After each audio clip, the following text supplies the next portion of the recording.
Diolch yn fawr i'r 11 o bobl nath gystadlu yn y gystadleuaeth dyddiadur 2020. Dyma be oedd Mared yn feddwl o'r enillydd yn y gystadleuaeth yma. Helo, Mared Lewis dwi. Mi nes I fwynhau beirniadu'r gystadleuaeth yma'n arw dyddiadur 2020. A llongyfarchiadau i'r enillydd. Mi nes I ddewis y gwaith yma I ennill achos fod o wedi wneud I mi chwerthin a bod o hefyd wedi llwyddo I ddwad ar bywyd diflas hefyd pobl prynu gormod ar-lein, pobl yn yfad gormod, pobl yn gwneud pethau gwirion. A mi nath o wneud I mi chwerthin.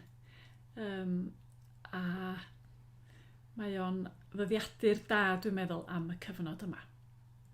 Felly, diolch yn fawr iawn. Da chi wedi medru deud llawer mewn chydig o eiriau mewn ffordd.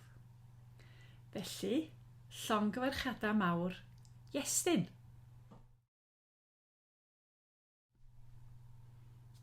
Dyddiadur lockdown. Dydd Sul. Nes I dorheilo heb ddillad yn yr ardd. Dechreuais I ddarllen War and Peace. Yfes I botal olaf o win yn anffodus.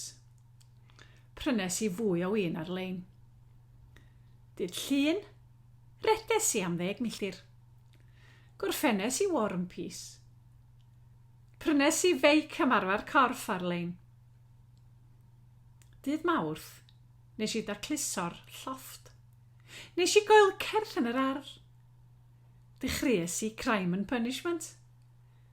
Prynes I ddiffoddwr tân ar-lein. Dydd Merchar, wnes I ymuno â band ukulele ar Zoom. Gorffennes I Crime and Punishment. Beinties I tu allan y tŷ efo paent pink.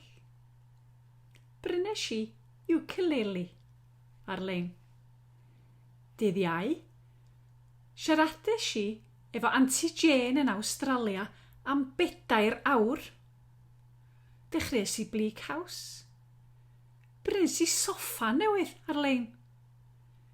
Dydd Gwener, edryches I ar 6 ffilm ar Netflix.